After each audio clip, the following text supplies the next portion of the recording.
What's up, everybody? I'm doing another deck tech today. This time featuring Ureni, the Song Unending.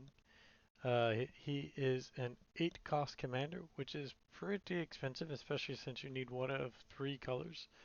Um, but he has flying, protection from white and from black, so he's pretty stable. He's a 10/10, which is scary. And when he enters, he deals X damage divided as you choose among any number of target creatures and or planeswalkers your opponents control, where X is the number of lands you control. So there's a couple of different ways you can build this, but the way I envision this is making this guy strong and just blinking him. To blink something means to basically exile it but bring it right back down, and so when you do that, it will of course trigger his enter the battlefield effect again. So you'll get to just wipe the board. But killing creatures doesn't necessarily kill opponents. So we've got a couple of things in here that are going to make that damage transfer to players. So basically I just keep blinking my commander, wipe your board, and kill you all in one go. And if that doesn't fail, I'll put a sword in this guy's hand and he'll go chomp chomp. So we'll get right into the deck. So first off, let's talk about our blink effects. So Conjurer's Closet costs 5 artifact. At the beginning of your end step, you may exile a target creature you control, then return that card to the battlefield under your control. So this is your typical blink. It goes away and comes right back to trigger the enter the battlefield effect. So that'll trigger my commander going off. Deadeye Navigator is the best one, in my opinion. He's a 6 drop, 5/5. He has Soulbound. You may pair this creature with another unpaired creature when either enter. They remain paired for as long as you control both of them. So basically, when Deadeye Navigator comes in, you can pair him with another creature. Or after Deadeye is on the field, when another creature comes in, you can pair it with Deadeye Navigator. And then, of course, if it was paired with something, that pairing goes away and it's paired with a new creature. So all that to say, as long as Deadeye Navigator is paired with another creature, each of those creatures, Deadeye Navigator and the other creature, has tap 2, exile this creature, then return it to the battlefield under your control. So with enough mana, pair this guy with your commander and you can just keep bouncing your commander and just wiping everything out. It's just like a thunderous destruction. I love it. Displaced Kitten's a pretty good one. Avoidance. When you cast a non-creature spell, exile up to one target non-land permanent you control, then return that card to the battlefield under its owner's control. So just don't cast a creature spell and you can bounce your commander again. Or, sorry, flicker your commander. Bounce is a different thing. Um, so that's fun. It's a little bit of expensive. I don't know how it is. Yeah, I mean, it's a little on the expensive side. Anything above $10 is expensive to me. It's crazy expensive. Um, Essence Flux. Exile a target creature you control, then return that card to the battlefield under its control. If it's a spirit, put a +1/+1 counter on it. And I don't know if you noticed this, but he's a spirit dragon, so yeah. Um, the +1/+1 doesn't really matter that much. Um, it's just kind of nice. Although I will say this, the putting the commander at 11 versus a 10 means that it only takes me 2 hits to kill you with commander damage versus 3. So +1 does matter to the commander if you're able to swing with him. But if you're bouncing him and he doesn't have haste, you're not swinging with him anyway. So it will be helpful sometimes and will be non-factor some other times. Just I like options. This deck is a toolbox of options. A little bit like the Urza deck, but less consistent because it's just kind of all over the place. Um, then we have Lily Splash Mentor. It's a frog druid for 4/4. For 4. It's a lot of 4s. Uh, but for 3, and my dude keeps talking to me. But for 3, exile another target creature you control, then return to the battlefield under its owner's control with a +1/+1. Activate it only as a sorcery. So this is like a slightly worse version than Deadeye Navigator. Certainly cheaper, more expensive to activate its ability, and gets the +1/+1. But you can only do it as a sorcery. So a nice thing about Deadeye Navigator is you can use its blink effect to protect your commander. You really can't do that with this guy, but he still gets the job done in terms of bringing your commander back to the battlefield and just wrecking your opponent's board state. Sword of Hearth and Home costs 3, equip for 2. Equipped creature gets +2/+2 and has protection from green and from white. Uh, this would give it another color of protection. So you'd be protected from black, white, and green. That's 3 out of 5 colors, and that's pretty good. But its ability is what we're really here for. Whenever equipped creature deals combat damage to a player, exile up to one target creature you own, then search your library for a basic land card. Put both cards onto the battlefield under your control, then shuffle. Uh, so you could attach this to your commander and swing with him. It will bounce him if you choose to bounce him. And then the sword won't be attached to him, so you have to re-equip the sword if that's what you're going for. Um, honestly, I would just put this on another creature and swing, uh, and then bounce your commander. Um, a couple of things with that is that your commander will be able to get damage in, so that's cool. And then then this will come off, or go off. Uh, when your commander comes in with the land, because the way this is worded, your commander will that land that comes in will be part of the damage that your commander is able to do, because it all happens at once. So that's cool. That's cool. That said, Deep Dwelling. Thought about cutting her, but I think it's just a fun card, and sometimes I go for fun cards. It's not always about the most perfect card. But anyway, as long as your devotion to blue is less than 5, that's these little pips. You have to have at least 5 of these pips under your control. Thassa isn't a creature. At the beginning of your end step, exile up to one other target creature you control, then return that to the battlefield under your control. So, it's basically like the Conjurer's Closet, essentially. But you also have, for 4, you can tap another target creature. 4 is a lot to pay for that. It's actually not that great, but again, options, it's there if ever the situation occurs where that becomes the most valuable move you can do. I'll just go ahead and talk about this bomb real quick. I don't really know where to put him. He's Terror of the Peaks. He costs 5. He's a flying dragon. 5/4. Spells your opponent's control, or sorry, spells your opponent's cast that target this creature cost an additional 3 life to cast. So it's basically ward 3 life. This was before ward came out. And then whenever another target creature you control enters, this creature deals damage equal to that creature's power to any target. So with this guy on the board, uh, and your commander coming in, you're able to get your commander's trigger, which is going to do its damage to all the creatures.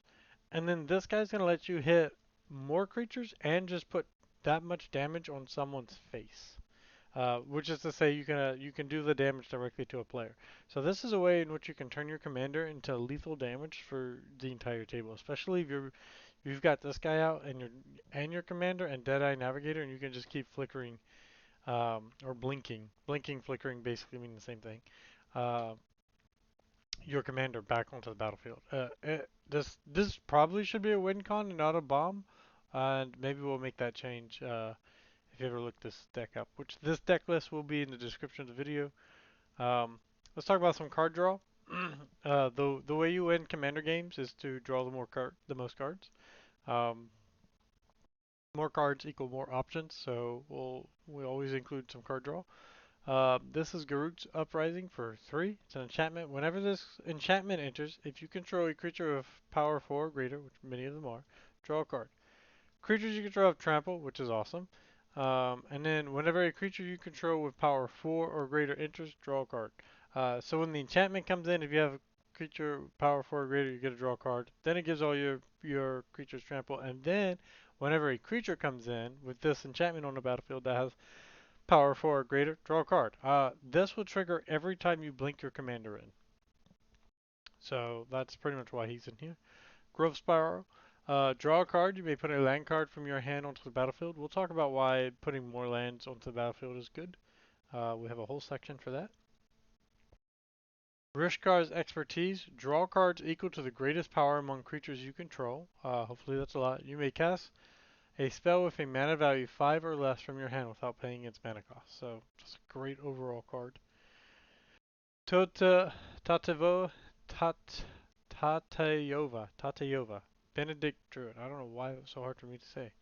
Uh, Landfall. Whenever a land you control enters, you gain 1 life and draw a card. This is awesome. You'll see how much land we'll be drawing and putting onto the battlefield in the next section, but this is awesome, and you're going to gain a lot of life and a lot of cards from it. Temur Ascendancy, creatures you control have haste. This actually lets your commander be blinked and still attack, which is pretty fun. Whenever a creature you control power 4 or greater enters, you may draw a card. And then the Great Hinge, it costs a whopping 8, but let's look at the first text. This spell costs X less to cast, where X is the greatest power among creatures you control. So more than likely, it's going to cost around 4, 2 to 4. Uh, and then you can tap it to add 2, and you gain 2 life, which is great. And then whenever a non-token creature you control enters, put a +1/+1 counter on it and draw a card. This this last text does everything you want for your commander. Draws a card, puts a counter on them. Remember, 11,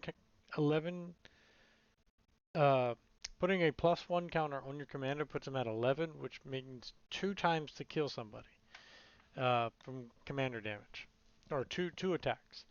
We'll just do control real quick. I thought about dropping this, but I really like this card, and it is just it does put the game a little bit more in your control. Whenever an opponent casts a spell, you may draw a card unless that player plays one. I recommend you always pay the one. Never give blue players more cards than they need. Um, so yeah, this will hopefully either it'll slow your table down by forcing your opponents to pay more and thus having less to spend during their turn, or they're giving you cards, which means they're just going to punish themselves in the future. So that's that's why that's in there. I know I said I was going to get to the land stuff, but we might as well just get this stuff out the way. Uh, there's a bunch of different cards you could do. Fiery Emancipation, Dictative Twin Gods, things like that. But I just like this guy because it's a dragon, and this is a somewhat dragon, but not really deck. Um, Flying, if a source you control will deal damage to an opponent or a permanent an opponent control, it deals double that damage instead. This just makes the damage you're already doing, which is outrageous, to be more outrageous. If you weren't going to kill things before, now you definitely will. And get all your dragons out and you'll just win the game. It's just they're done. Doubling season. This is a fun card.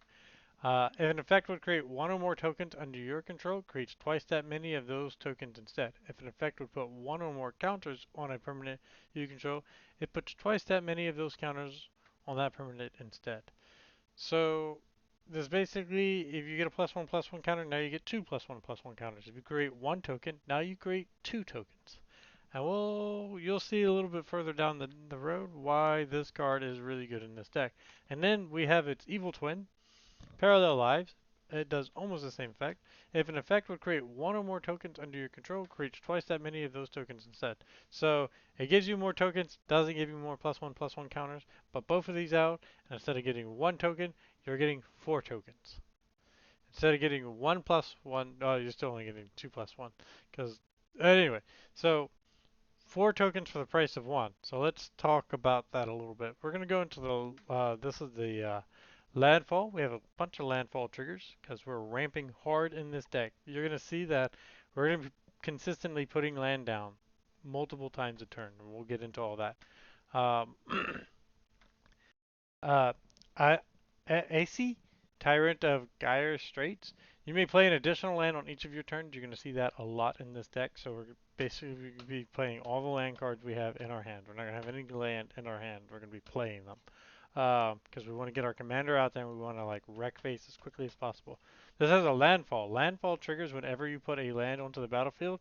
Every creature that has landfall will get this ability. For him, whenever a land you control enters, you may draw a card. So you can see we're going to put a land, we're going to draw a card. If it's a land, guess what? This guy says we can just play that land again and draw another card. So we're going to be doing a lot of that. We're going to go through our deck as quickly as possible, get all of our pieces we need, and just steamroll. That's what we want to do. Avenger of Zendikar. When this creature enters, create a 0/1 green plant creature token for each land you control, or 2 if you have parallel lives, or 4 if you have parallel lives and doubling season. You could be putting 4 plant creature tokens out for each land you control, and this guy comes out as a 7. So that's, y'all do the math. I know it's simple math. Anyway, landfall. This is where it gets really fun. Whenever a land you control enters, you may put a +1/+1 counter on each plant creature you control. Good people. If you have doubling season out and you slap Avenger of Zendikar out there, that's already gross. And then you play a land, that makes it even more gross because not 1/+1/+1, it's 2/+1/+1. And then combine that with the fact that we have a lot of like, I can play more lands per turn than normal. I'm cheating that in. This will get really gross. Uh, this should be a bomb. This is definitely, if in this deck, if you resolve Avenger of Zendikar on your table can't deal with it, you're just gonna win the game. It is gonna be a brutal card in this deck, and they are not gonna let you get it off again. I promise you. Morak, Fury of Akum. Each creature you control gets +1/+0 for each time it has attacked this turn. Landfall. Whenever a land you control enters, if it is your main phase, which it will be, there's an additional combat phase after this phase. At the beginning of your combat, untap all creatures you control. So with this guy out, the more lands you can play, the more combats you have. This is a ticket extra combat based off the lands, and again, that can get really gross. So with this guy out and you getting a bunch of landfall triggers and your commander out, you can just keep sending your commander into combat and dealing damage. Um, so a 10/10 flying protection from two different colors, commander swinging out and getting the +1 uh, from the top card from this part from this text right here. You can make quick work of your enemies, especially if you have ways to cheat out 3 or 4 different lands, and you get that off. So this is definitely a way to close out the game. A lot of these are like subtle win cons. So again, it's kind of a toolbox. Kind of It's kind of like the Batman utility belt. You're kind of pulling out what you need at the given moment. Maybe this is the way you want to win. You need to win the game.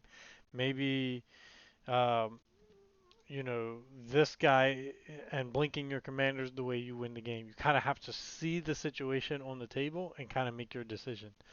Then we have Omnath, Locus of Rage, Landfall. Whenever a land you control uh, enters, create a 5/5 red-green elemental creature token, or up to 4 depending on what enchantments we have out.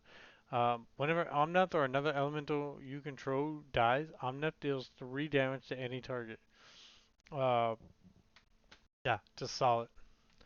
Raging Baloths, land, he has Trample, 6/6, and whenever a land creature you control, you may create a 4/4 green beast creature token.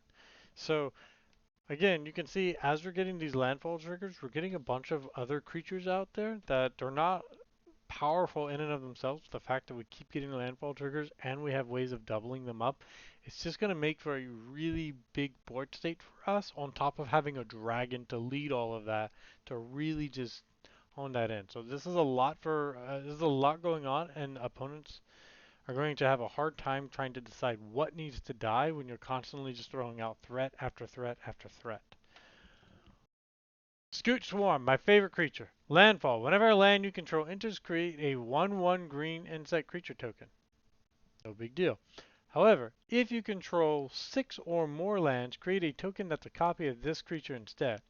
Uh, yeah, so if you don't get it, that just means that if you have 5 or less lands and you put a land onto the battlefield, you just get a 1/1 insect. But if you have a copy of this guy, or if you have 6 or more lands, you get a copy of this guy instead, which means that the next time you play a land, instead of getting 1 insect token, you're going to get 2 Scoot Swarms. And then the next time you play a land, you're going to get 4 Scoot Swarms, and so forth. It's going to double up every time. And that's assuming You don't have our good friends, Doubling Season, and Parallel Lives. Uh, this will get to the point where you're going to have to sit there and figure out how many you're going to get, unless you're just a genius math guy like that. But I promise you, you get that going, and the table is going to be searching for their board wipes as quickly as possible. Tireless Provision. Landfall. Whenever a land you control enters, create a food token or a treasure token. Um, so you get to pick. Do you need more cards? Sorry. Do you need more health, or do you need more mana to cast your big dragon? You just decide. Again, it's a toolbox deck. Now, we talked about some landfall triggers. Now let's talk about how we're going to make those landfall triggers really come out. So we have Azuas, Azusa.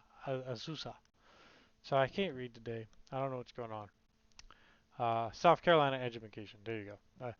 Lost but Seeking. You may play 2 additional lands on each of your turns. Okay, so we're able to put out more lands. That's going to trigger all our landfall stuff more often, which we like. Corsair Prefix, play with the top card of your library revealed. You may play lands from the top of your library. Landfall, whenever a land you control enters, you gain 1 life. Don't really care so much about the landfall, but being able to play uh, lands off the top of your library is great, especially if you have multiple. I can play multiple lands per turn. You can just keep playing them off of your library. It's awesome. Dryad of the Elysian Grove. You may play an additional land for each of your turn. Lands you control are every basic land type in addition to their other types. This is an okay text. This will definitely help with 3 colors to fix any mana problems you might have, which we shouldn't have if we follow the mana. But, it's there if you need it. Options are the American way. Loot exuberant explorer. You may play an additional land for each of your turns. That's what we really care about. But for 6 mana, you can look at the top cards of your library. You may reveal a creature card with mana value less than or equal to the number of lands you control from among them and put them onto the battlefield. Put the rest onto the battlefield in a random order. So basically, for 6 mana, if I need to, I can look for a creature card. Um, yeah, it's there if you need it. Mina and Dean, Wildborn.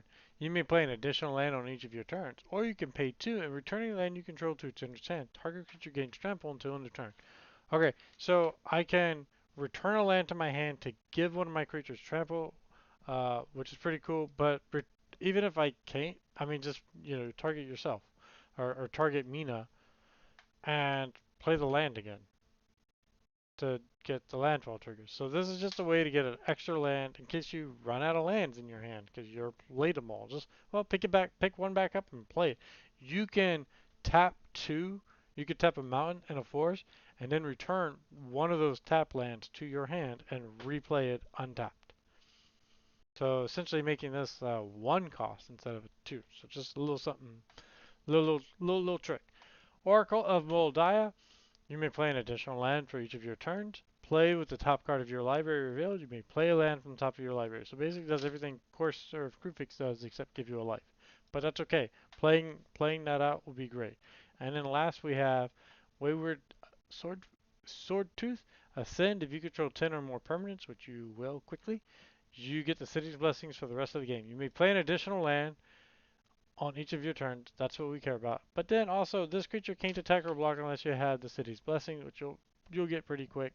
Um, yeah, again, we don't really need him for attacking, but who doesn't want a 5/5 dinosaur? So that's our land plus, and then we'll move right into what is this section? The mana ramp. Okay, so mana ramp, Archdruid Charm. This gives you one of 3 options. You can search your library for a creature or land card, reveal it, put it onto the battlefield, tap, and if it's a land card. Otherwise, put it into your hand, then shuffle. So you can ramp for a land. That's what we really want to use it for. But we have 2 other options just in case. Again, toolbox deck. Put a +1/+1 counter on target creature you control. It deals damage equal to its power to target creature you don't control. So this is a way to wipe out a big nasty that you don't want to deal with anymore. Or you can exile target artifact or enchantment if something is going out of control. Bloombind Regent flying. Whenever this creature or another dragon you control enters, you gain 3 life. That part's not very relevant. We don't really care about this text because you don't have a whole lot of dragons. You got like 4. cool. But this other text, this sorcery part over here, search your library for up to 2 basic forest cards, reveal them, put them onto the battlefield tapped, and one onto your hand, then shuffle. That's 2 lands right there. We definitely want that. Cultivate, yep, using the Final Fantasy, don't care. Search your library for up to 2 basic land cards, reveal those cards, put one onto the battlefield tapped, and the other into your hand, then shuffle. Um, you get more lands. Cultivate Colossus, Trample. His power and toughness are equal to the number of lands you control, which hopefully is a lot. It's definitely a lot if you consider how much he costs to pay. Uh, when this creature enters, you may put a land card from your hand onto the battlefield tapped. If you do, draw a card and repeat this process. So that can get fun. And it's just a big nasty. This should actually be a bomb rather than a land plus. Some of these are mixed match. I've been working on this deck for a while because I just keep working on it and then going away. And unless I build a deck all in one sitting, I forget what I'm doing with the deck, and that's just a me problem and not a you problem. But I promise this deck will deliver some good times. It's not the strongest deck, but it's definitely a fun deck. Search your library for up to 2 land cards. So Kodama's Reach basically is a cultivator. So you're going to search for 2 land cards. Reveal them, put one on the battlefield tapped and the other into your hand. Rampant Grove, kind of a lesser, you just get 1. Search your library for a basic land card, put it onto the battlefield tapped, then shuffle. Solemn Simulacrum, when he enters, you may search your library for a basic land card, put it onto the battlefield tapped, then shuffle. And then when this creature dies, you may draw a card. So you put him onto the battlefield, get your land, and then try to kill him as quickly as possible. Either block or just swing into something crazy. And if they don't want to block, they'll take 2 damage. That's, it's 5% of their health. Wood Elves. When this creature enters, search your library for a forest card and put it onto the battlefield, then shuffle. This land that you get from Wood Elves does not come in tapped. Just want to throw that out there. Unless it says so. Like if you go get one of those shock lands, it'll come in tapped unless you pay the stuff. So that's our mana ramp. And then we have mana rocks. Of course, we always have 5. And another Final Fantasy nod. Arcane Signet, 2-drop. Add 1 mana of any color in your commander's color identity. So, 2-drop there. Chrome Mox Imprint. When this artifact enters, you may exile a non-artifact, non-land card from your hand. And then add 1 mana of any of the exiled card to color. So you just pitch a card, uh, preferably something that has multicolor, all 3 colors if you can, and then you get that color off this artifact. It does take a card from you, but you're getting a lot of cards, and it costs 0 to play, so if you get this in your opening hand, it can really put you ahead. Mana Vault, this artifact does an untap during your untap step. At the beginning of your upkeep, you may pay 4. If you do, untap this artifact. At the beginning of your draw step, if this artifact is tapped, it deals 1 damage to you. You can tap it to add 3. One thing to note is if you can't blink your commander, you can certainly blink this thing and it'll come in untapped, so it'll get around that tax. Um, so it's just a really good mana rock because your goal is to get your commander out there as quickly as possible, and that'll help do that. Then you have Mox Diamond. If this artifact would enter, you may discard a land card instead. If you do, put this artifact onto the battlefield. If you don't, put this into the into its owner's graveyard. So you basically play this for 0 and you pitch a land. Um, or discard. Pitch is to discard. So you discard a land card and you add 1 mana of any color. So again, 0 artifacts, you can get this out turn 1.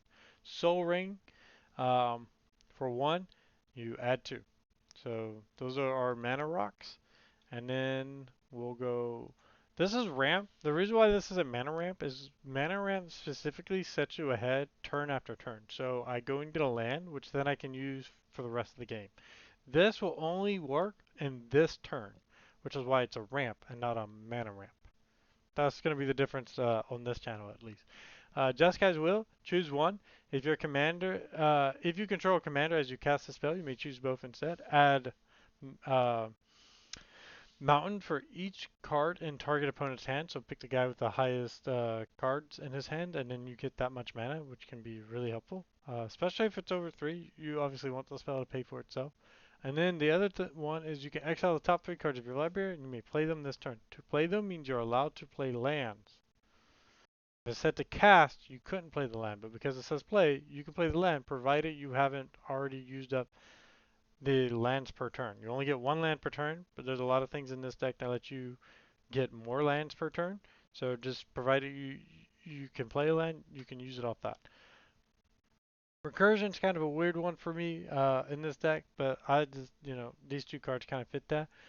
This is an awesome card in this deck. It has reach, we don't really care about, but it's there.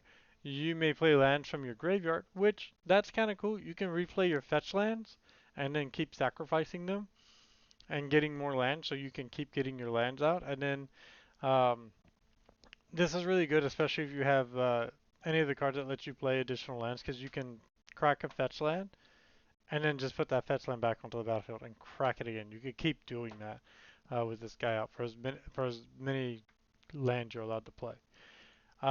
If a land entering causes a trigger ability of a permanent you control to trigger, that ability triggers an additional time. So that could get out of hand real quick. So that's why he's in here.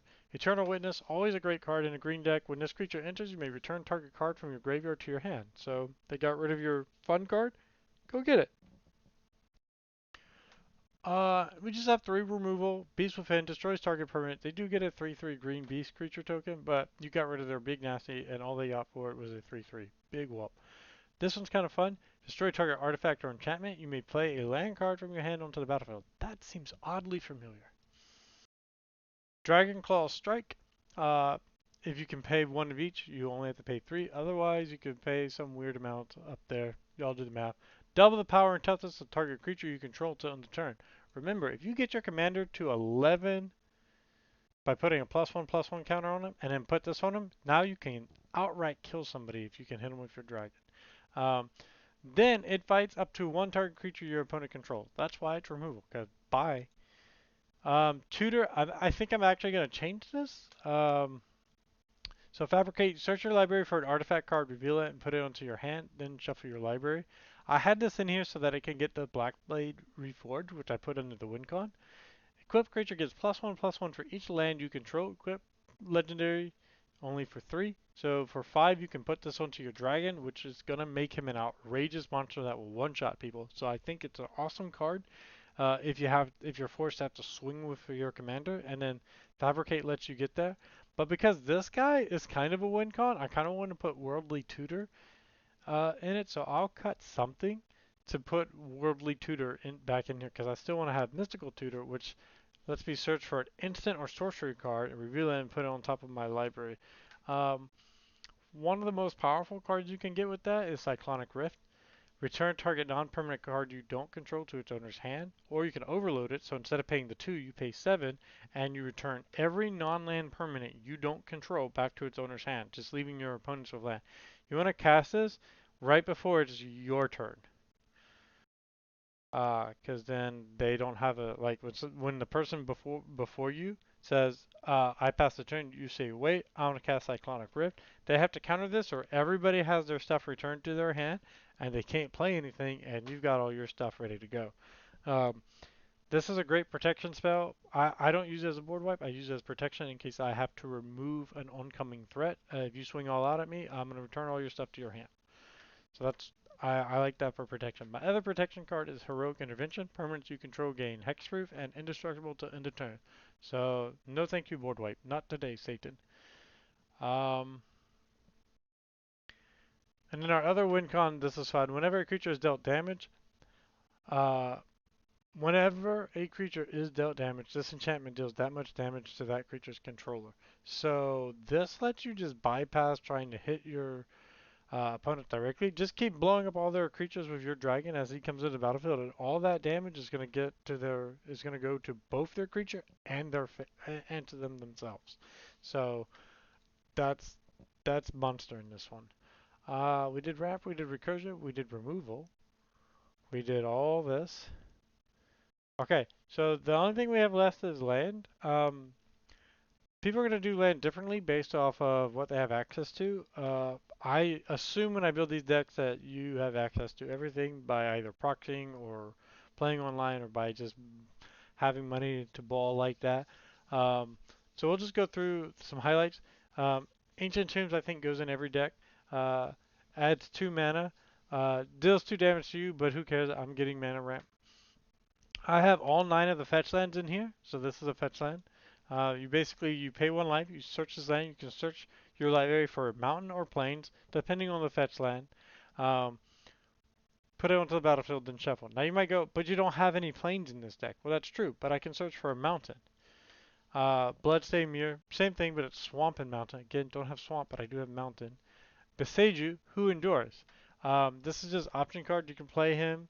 You can play this card for forest if you need to, but if you also you can discard it and destroy target artifact, enchantment, or non-basic land an opponent controls.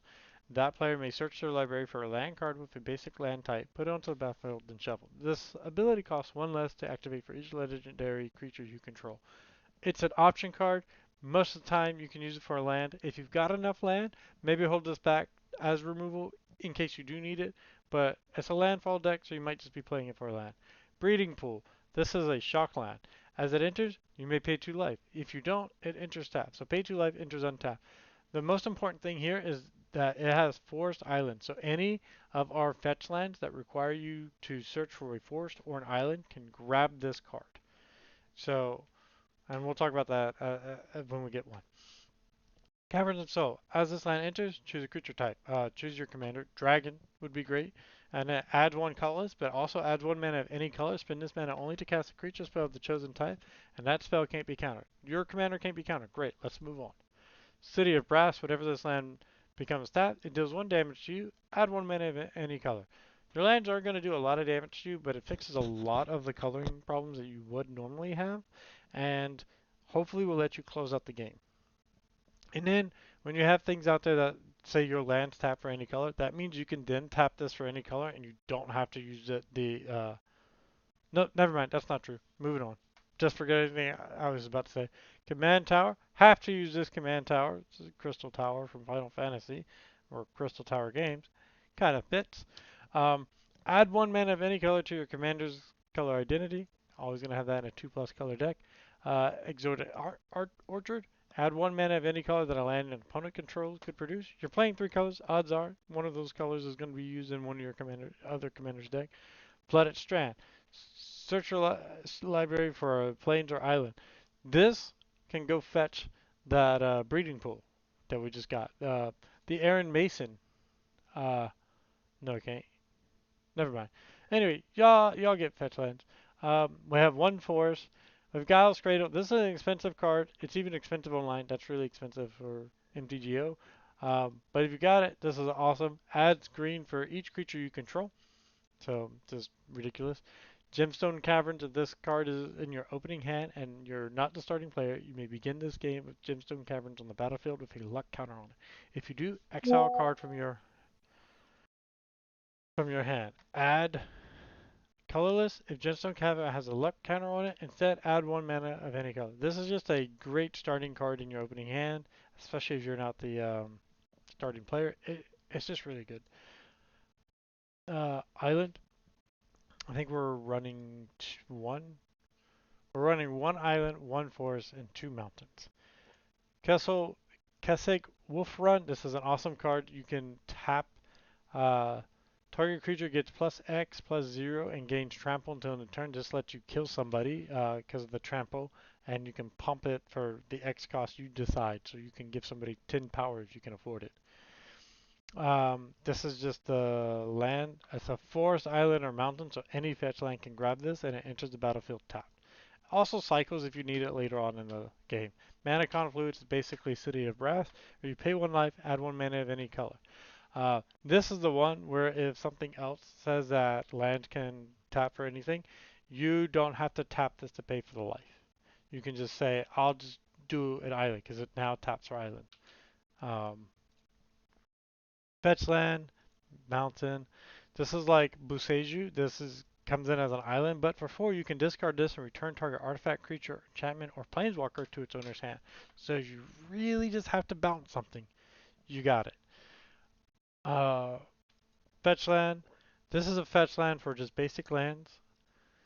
Um, it's basic. This is basically in here because of all your landfall triggers. Just because fetch lands are great because you play the land, which triggers, then you go fetch, which gets you another land, which triggers, which is one of the reasons why we're running so many fetch lands.